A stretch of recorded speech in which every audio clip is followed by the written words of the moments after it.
lahat. So, mananawagan muna tayo doon sa presidente ng Pilipinas, kay BBM, at sa Vice President na makabayan of the province of China, si Inday Lustay. At doon sa mga sinasabing senador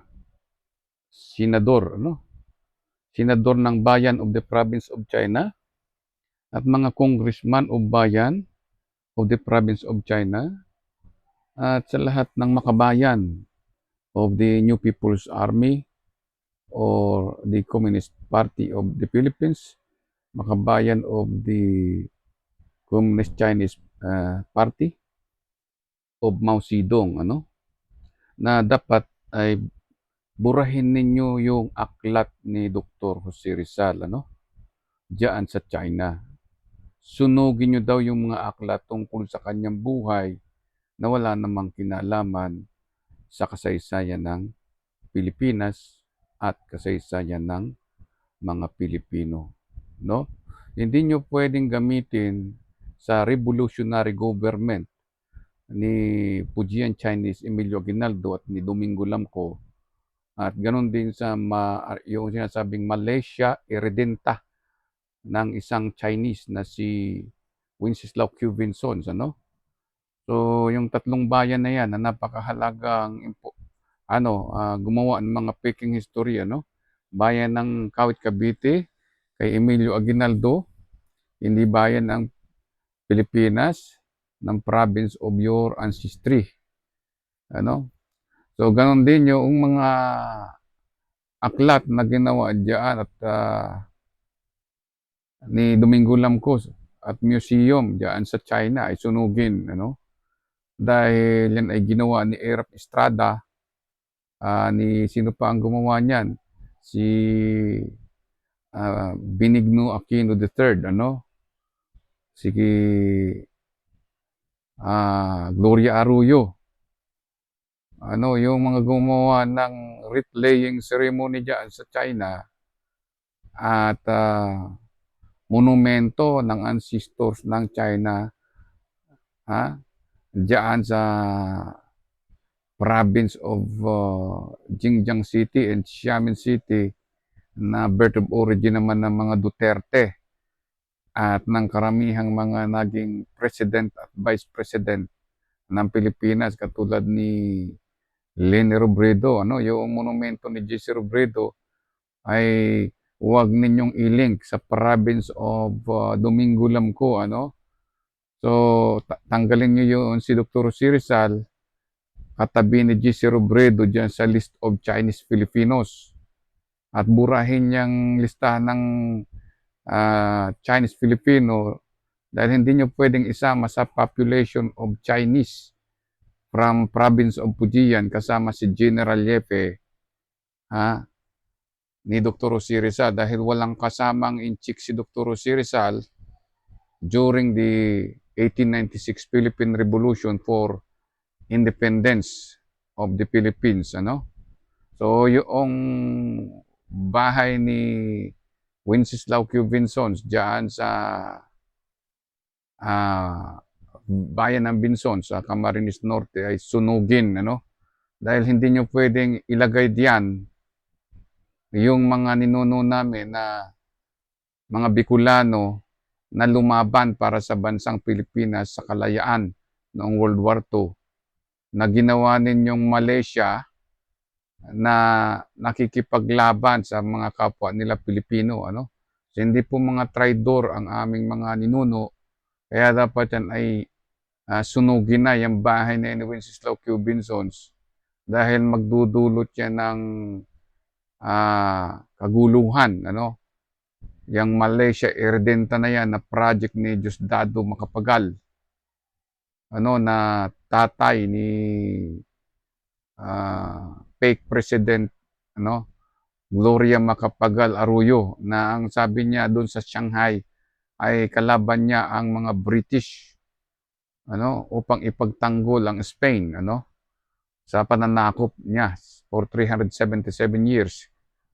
sa bansang Pilipinas, ano. So, saan ka nakakita na ipagtatanggol mo pa yung Spain, ano, at pupurihin mo pa yung ancestors ng husband niya, yung great-great-grandfather, ano. So, lahat ng mga peking history yan na pinagagawa, ano, diyan sa Calamba kung meron diyan o diyan sa Biñan, Laguna, ay burahin at sunugin. Okay, so sa ngayon ay para maintindihan natin kung bakit dapat sunugin yung mga fake history o fake books o book of life ni Dr. Jose Rizal na inimbento para sa kanya, ano, ay magdudulot ito ng World War III at nangyayari na, ano. So, dapat maintindihan ninyo para ma-prevent ano, ang digmaan ng World War III ay sunugin nyo na lang yung peking history ninyo na kiniklaim nyo ang Pilipinas, ano, bilang founding of New China dahil sa panggagamit ninyo o sa dugo ni Dr. C. Rizal, ano? Okay? So, hindi tungkol sa dugo ni Dr. C. Rizal ang ipinaglaban ng pambansang bayani ng Pilipinas o ng Pilipino, ano? So, hindi nakipaglaban si Dr. C. Rizal para maging China ang Pilipinas, ano? So, basahin nating mabuti dito sa sinasabi ni Xi Jinping ay sinama niya si General Yepe na ipinanganak dito sa Pilipinas para daw ipaglaban ano ang Pilipinas bilang New China, ano. So yan po ay walang katotohanan dahil nung makipaglaban si Dr. Jose Rizal, ano, ay hindi New China ang pinaglalaban, ano, yung Pilipinas lamang. Okay, so malinaw na pangluloko yung ginagawa ng Inchik, ano, nila Gloria Arroyo, ni Erap Estrada, ano, pangluloko sa sarili nila. Okay, wala pong bayani na ang pinaglaban ay ancestors ng China, ano. Ang pinaglaban ay home and country. Okay, so lilinawan natin, ano. Okay, so home and country ang ipinaglaban ni Dr. Jose Rizal at malinaw na Pilipinas lamang ang inidolo niya. Okay, na bansa.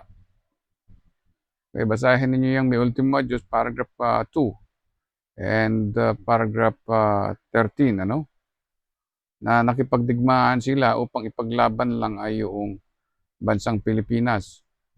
At dahil sa kanilang pagkipagdigma, ano, ay marami sa kanilang namatay na andyan sa paragraph 8, paragraph 9 ng may ultima Diyos, ano? Okay?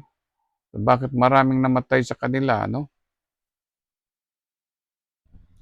So, bakit maraming namatay sa kanila? Dahil sa ating tahanan at bansa, you know? So, alam natin ang Pilipinas ay hindi pwedeng tumahan o yung bahay natin at ating bansa ay hindi pwedeng manahan diyan sa Cavite o diyan sa Vincents. Ano?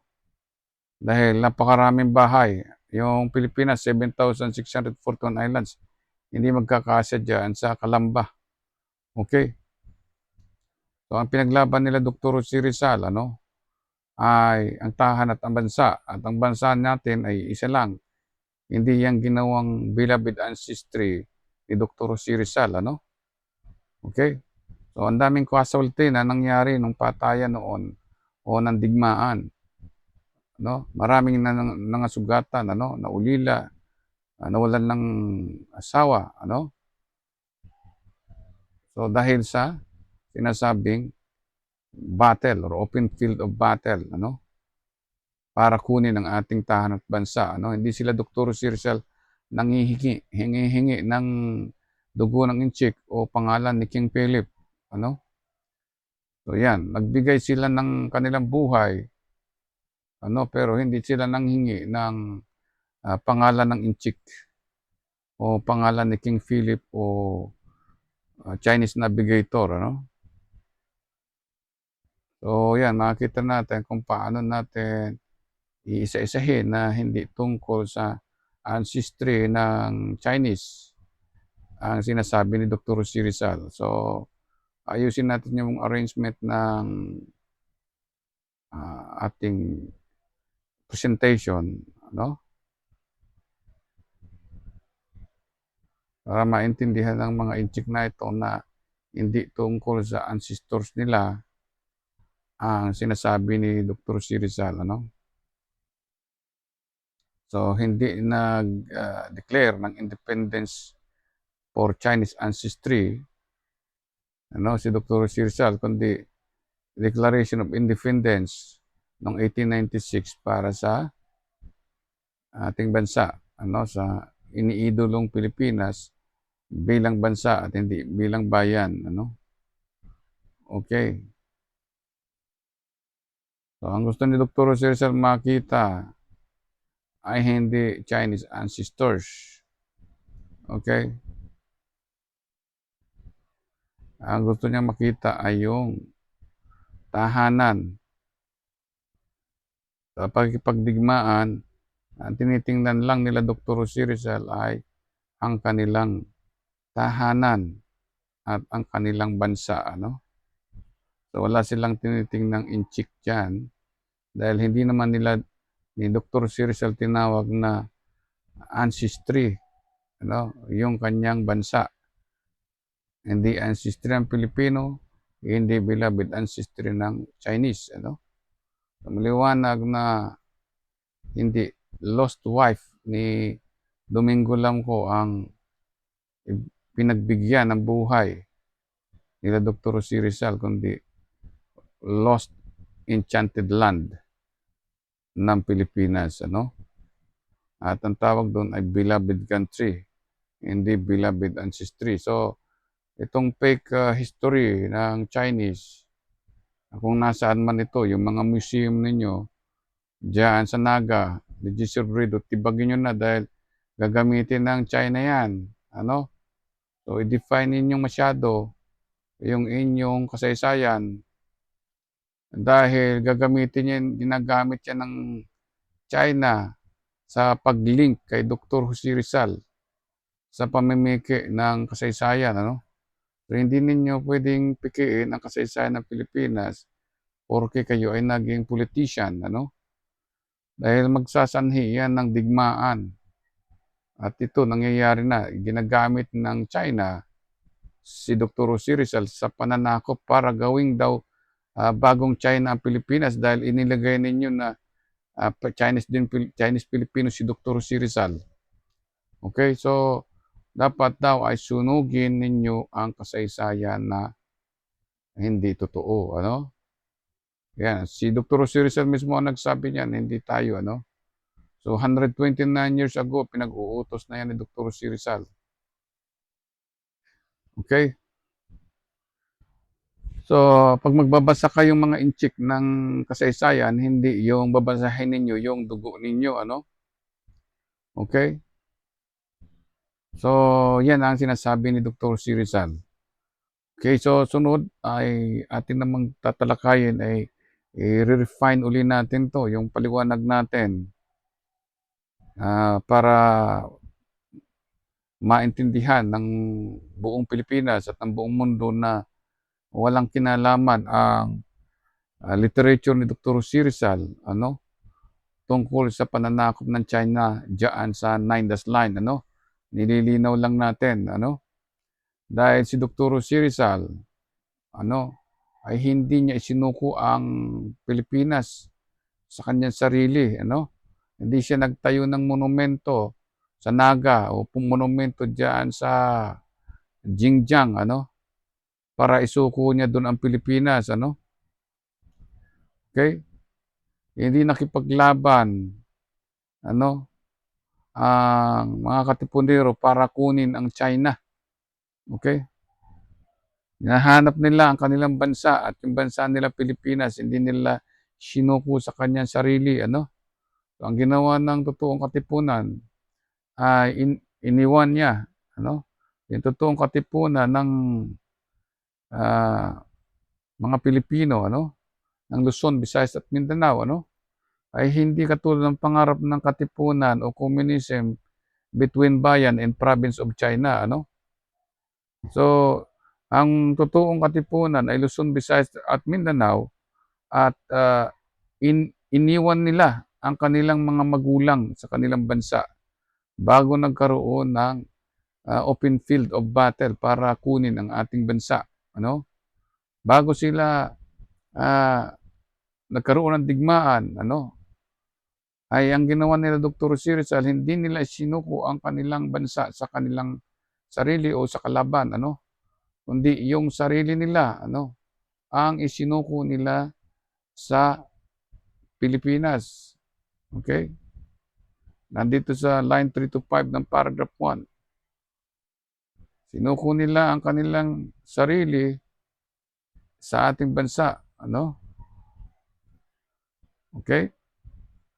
Dahil alam nila na ang bansa nila ay Diyos ang naghahari. Okay? Dito sa line 5 of paragraph 8 at line 5 of paragraph 13. Ano? Ito yung paragraph 13, ito yung paragraph 8 ng Mi Ultimo Diyos. Ano? Ayan, tinawag nila ang Diyos, sinuko nila ang kanilang sarili, nanalangin sila sa Diyos para magkaroon ng katubusan or final redemption ang Pilipinas. Ano? So, pinagkatiwala nila sa Diyos ang kanilang buhay, pinagkatiwala nila ang bansa nila sa kanilang Diyos, ano? Para sa final redemption ng kanilang pamilya na iniwan sa kanilang bansa. Ano? So, hindi ito tungkol sa Qing Dynasty na maging Fujian Dynasty ang Pilipinas. Ano? Hindi ito tungkol sa pag-alala ng mga fraud, ano, yung mga scam, ano, fraud name ng Chinese ancestry na naandyan sa list of Chinese Filipino. Okay, so dapat ay burahin na yan. Kung kayo, si Ferdinand Marcos ay makapilipino, ay burahin niya yung pangalan dyan dahil may madadamay siya sa pamimiki ng kasaysayan nitong isang general na si General Yepe na kaibigan ni Cory Aquino, no? At huwag kayong paparis kay Dr. Jose Rizal. Dahil kung gusto niyong pumaris kay Dr. Jose Rizal, huwag niyong isuko yung Diyos ng Pilipinas at yung bansang Pilipinas sa inyong ancestors dyan sa China, ano? So, ang gagawin ninyo ay ang sarili ninyo, ano, ay isuko ninyo yung ancestors nyo sa China, dito sa Pilipinas, ano? Para maging province kayo ng Luzon, Visayas at Mindanao. Okay? So, wag kayong makipagdigma para kunin ang Pilipinas, ano? Dahil hindi magnanakaw ng Pilipinas sila Dr. Jose Rizal, ano? So, sila ay nagbigay ng buhay para sa Pilipinas, hindi kumuha ng magnakaw ng national identity, ano? Okay? So, bawal ang magnanakaw ng mga inchik sa Pilipinas, ano? Ang sabi ni Dr. Jose Rizal, sa Pilipinas ay walang pananampalatayang pumapatay, ano? So, yung pananampalataya nyo, pinapatay nyo yung sulat ni Dr. Jose Rizal, ginagamit nyo yung kanyang literature sa maling pamamaraan, ano? So, hindi ni Dr. Jose Rizal kinolonize, ano, yung bansa niya dahil isinukungan niya ang kanyang buhay, ano? At hindi siya nakitulog, ano, sa dugo ng inchik, ano? Ang sabi ni Dr. Jose Rizal ay natulog siya after heroic stubborn conflict o pagkatapos ng digmaan sa pagitan ng Spain at ng Pilipino, ano, ay natulog siyang walang hanggan, ano, sa lupain ng bansang Pilipinas. Okay, andyan, kompleto yan, no? Hindi siya nakitulog doon sa Lost Chinese, ano? Natulog siya ay doon sa Lost Eden, ano? Okay, sa lupain ng beloved country, hindi sa lupain sa dugo ng Lost Chinese ancestry, ano? So, walang sinasabi si Dr. Jose Rizal sa kanyang Mi Ultimo Adios, ano? na kumokontra dito sa sulat niyang isa bago nagkaroon ng digmaan, ano. So ito yung sulat ni Dr. Jose Rizal, paunang sulat niya bago nagkaroon ng digmaan. At bago siya hinuli, hanggang siya mahuli at bago siya patayin, sinulat niya ang Me Ultimo Adios. So sinulat niya ito year before 1896, ano. So ang Declaration ng Independence nila Dr. Jose Rizal ay hindi 1898, ano, na ginawang bayan yung Pilipinas noong 1949 at inimbento ang history ng Pilipinas noong 1946. Ano? 1949 yung China, gusto nila gawing bayan ang Pilipinas at bansa ay China. Okay, kaya si Dr. Rizal ginawang taga-province. Okay? So yun ang misteryo ng sinasabing fraternity na nagnakaw ng kasaysayan ng mga katipunero. Ano? Hindi katipunero ng bayan at province ng China ang mga taga Luzon, Visayas at Mindanao, kundi katipunan niya ng mga Pilipino sa Luzon, Visayas at Mindanao. Hindi kasama ang Malaysia, ano, dahil hindi naman naging lahi ng Pilipino ang Malaysia dahil inimbento lang yan after 1946 nitong si yung fake news o fake historian na si Makabayan, ano, father of activism ng communism ng bayan at province of China, na itong si Wenceslao Q. Vinsons na isang inchik na kapwa inchik naman ng isang Malaysian historian na nagkukwento ng mga fake history ng Malaysia diyan sa Camarines Norte, diyan sa Wenceslao Q. Vinsons Hall, ano. So ang pagmamahal sa bansa ay binibigay ang buhay, hindi kinukuha ang mga pangalan ng mga bayan at ipapangalan sa dugo ng inchik, ano. So ang ginawa nitong kriminal na ito na nagpanggap na bayani ng Indan, ano, diyan sa Camarines Norte ay ah, pinaratangan niya na ang mga Pilipino ay nangangarap maging Malaysia, magkaroon ng new nationalism, ano, sa pamamagitan ng kanyang katalinuhan daw diyan sa University of the Philippines. Ano, hindi yung katalinuhan na kukunin mo yung pangalan ng lupain ng bayan ng Indan at itatago mo sa pangalan mo, ano. So ang sinasabi ni Dr. Jose Rizal, ang lahat ng bahagi ng lupain ng Pilipinas, ano, ay pag-aari ng Diyos, hindi pag-aari ng isang inchik. Kaya yung lupain ng bayan ng Indan ay ibalik mo. Purahin mo yung pangalan mo dahil isa kang ganid, ano? Ikaw ang dahilan kung bakit ang Malaysia ay sinasakop ang Pilipinas, ano? So yung mga lahi ni Vinsons ay bumalik na diyan sa Malaysia or sa China, mamili sila. So yan po ang ating masasabi, ano. So kayong mga young generations ni Wenceslao Q. Vinsons, ano, kung ayaw niyo maging Pilipino, umuwi kayo doon sa Malaysia or sa China. Okay? At burahin ninyo yung mga pangalan ninyo diyan sa Wikipedia. At yung trace of ancestry ninyo na kung saan-saang mga monumentong pinaglalagay ninyo, hindi tungkol sa monumento ng inchik ang sinasabi ni Dr. Jose Rizal, ano? Ang sinasabi niya, ako ay may bansa na minamahal at yun ang Pilipinas at siya ay nasa ilalim ng atmosphere. Siya ay may valleys, siya ay mayroong space, no? So ibig sabihin meron siyang sovereignty, ano? At siya sa paragraph 3 ay sa paragraph 3, ano, ay nasa ilalim ng kalangitan sa rehiyon ng araw diyan sa paragraph 1, ano. Hindi niyo pwedeng ilagay yung rehiyon ng araw, yung kalangitan, yung atmosphere, space and valleys para extension ng dugo ninyo o ng pangalan ninyo o ng monumento at mga museum ng mga pinaggagawa ninyo dito sa buong Pilipinas. Hindi tungkol sa monumento ng Chinese ancestors ni Limahong, ni Mao Zedong at ni Domingo Lamco ang kasaysayan ng Pilipinas, ano. Dahil hindi naman nagpaalipin ang Diyos, ano, sa ninuno ni Dr. Jose Rizal at sa kanyang mga iniibig, ano. Iniwan niya ang kanyang mga iniibig sa lupain o sa bansa na inidolo niya na pinaghaharian ng Diyos. So mas madalit sabi, ang inchik hindi pwedeng pagharian ng Pilipinas dahil Diyos ang naghahari at hindi pwedeng iwanan ng Chinese ancestry ng Pujian ang Pilipinas at Diyos sa kanilang ancestor sa China dahil hindi nila kayang dalahin yung Sea of the Orient at Region of the Sun at saka itong atmosphere sa loob ng Chinese village or sa loob ng Chinatown. Kaya yung construction of Chinatown sa buong mundo, dapat yan ay sunugin, burahin, dahil yan ay sagisag ng greediness ng founder ng China na si Mao Zedong. Baguhin na lang ninyo ang pangalan ng China.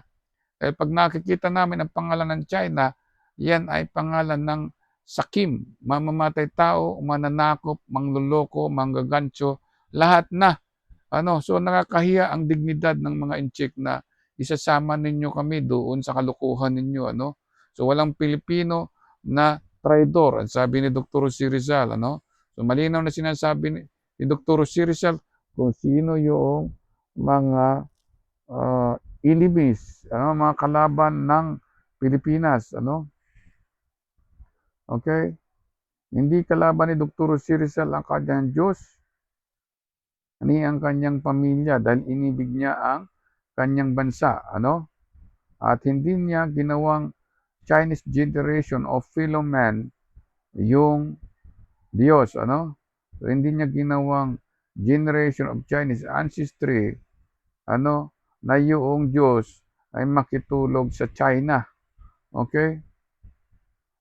Sabi ni Dr. Rizal, Diyos lang ang naghahari, sa Pilipinas, hindi sinakop, hindi naghari ang Diyos sa China upang i-colonize yung Chinese village sa Xiongqi o sa Xianggu o Xiongqi village diyan sa Jinjiang City ni Robredo.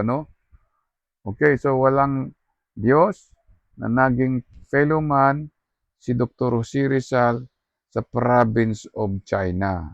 Okay? Walang Diyos, Ang Diyos ay naghari lamang sa Pilipinas at hindi naging fellow man ng ancestors o ng parents ni Dr. Jose Rizal. So yung China ay hindi naging ancestors ng Pilipino. Okay. Hindi din naging ancestors ng 6 milyong Pilipino ang Chinese. Dahil hindi tinawag ni Dr. Jose Rizal na countrymen niya yung Diyos o countrymen niya yung Pilipinas at yung Pilipinas ay naging immigrant diyan sa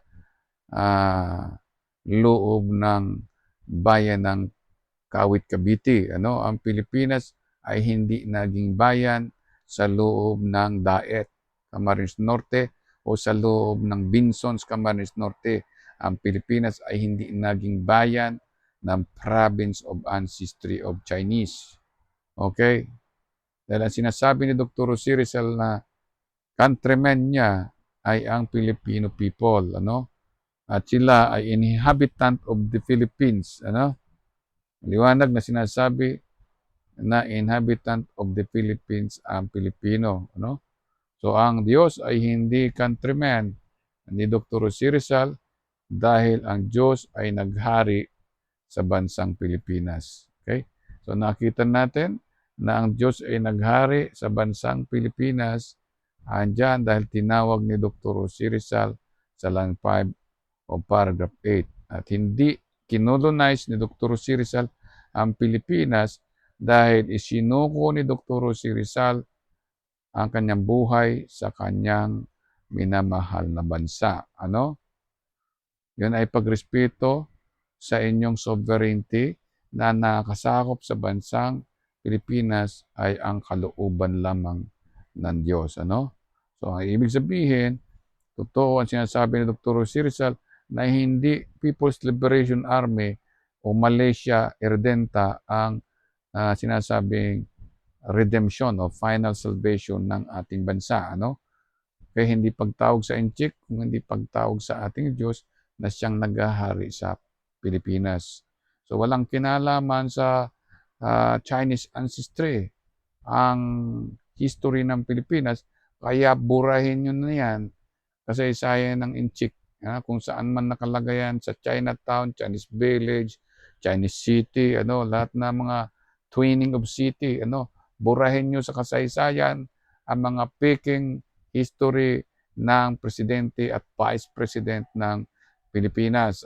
Yung totoong presidente lang ng Pilipinas ang ilagay sa kasaysayan. Yung mga peking presidente ng Pilipinas, yung naging presidente ng bayan, ay ilagay ninyo yan doon sa province of China at doon sila maghari. Okay? So, ganun na ang sinasabi ni Dr. Jose Rizal na mensahe kay President Bongbong Marcos. Pakiusapan yung kanyang kapatid na si Jaime Marcos na burahin, tibagin lahat ng mga Chinese garden na ginawa niya at tanggalin yung lahat ng Chinatown na ginawa ni Duterte dyan sa Davao. At yung mga Chinese City o twinning of city na ginawa ng Federation of Chinese Chamber of Commerce kasama ni Gloria Macapagal Arroyo o kung sino man yan mula dyan sa panahon ni Emilio Aguinaldo ay burahin yan. Lahat ng mga historical figure na nasa kalye na mga dragon-dragon, burahin yan sa Pilipinas dahil ang sinasabi ni Dr. Jose Rizal, ang aming Eden ay ang aming lupain ng Diyos. Walang dragon sa Eden. Kung may dragon man, ayun yung diablo na pinalayas ng Panginoon. So ang sinasalita ni Dr. Rizal, kaya tinawag niya ang Pilipinas na ito ay ang aming Eden sapagkat para sabihin na ang mga Pilipino ay nagmula lamang sa isang bansa. Okay? Hindi ang Eden ay tungkol sa asawa, hindi ito nawawalang asawa ni Domingo Lamco sa karagatan, sa rehiyo ng araw, kundi ito ay lupain na nawawala ng ating minamahal na bansa. At tinawag ito ni Dr. Rizal na enchanted land at inidolo bilang bansa at minahal itong ang pangalan niya ay Pilipinas. Chosen motherland of our soul. Ang ibig sabihin ng Pilipinas ay chosen motherland of our soul. So yun ang ibig sabihin ng Pilipinas at lahat na po ay natuklasan natin na ang katotohanan ay wala sa mga makabayan, sa mga makabayan. Ang pag-asa ng Pilipinas ay wala sa kabataang makabayan of the province of China ancestry. Kasi ang Pilipinas hindi niya tinawag na beloved ancestry, beloved country. Ang Pilipinas hindi niya tinawag our lost Chinese, tinawag niyang our lost Eden. Na ito ay nagpapatunay na hindi ito lupain ng ancestry of Chinese para gawing China. Ito ay lupain ng ating Diyos para ating maging bansa na walang mamamatay tao, walang nangaalipin, walang nagpapahirap, at walang magnanakaw, at walang plunderer, at walang mangguguyo, at walang manggagancho, walang mambubudol, walang PDAP scammer, walang mga corrupt na mga politicians, na manggagancho, na mamanahin, ipapamana ninyo yung pangluloko ninyo sa inyong mga henerasyon. So magkakagurulo ang buong mundo, magkakaroon ng World War III kapag hindi ninyo sinunog, hindi nyo inako, hindi nyo isinuko, ang inyong maling kasaysayan. So sinasabi ni Dr. Rizal yan, sunugin ninyo, iniuutos yan sa inyo 129 years ago. Dahil hindi daw pwede, sabi ni Dr. Rizal na ang isa ay manaig, ang kasinungalingan ay maging katotohanan. Sinasabi ni Dr. Rizal yan, nandito sa paragraph na ito, history does not record in its annals, any lasting domination, exercised by one people. Sino yung one people na yon, na nagpapauso ng peking history ay yung fraternity ng mga makabayan, and customs of opposite and divergent ideas. One of the two had to yield and succumb. So isuko daw ninyo yung peking kasaysayan ninyo at sunugin nyo na kasi magkakagyera pa. Nagkakagulo na. So yan ang nangyayari ano. Sasabihin ninyo yung Pilipinas ay nasa Chinese village ano. At sinasabi ni Jose Rizal, ang Pilipinas ay nasa rehiyon ng araw ano. Ibig sabihin, matagpuan mo lamang ang Pilipinas between anti-meridian and prime meridian or between the latitude of equator towards the north ano or tropic line of tropic of Cancer no towards the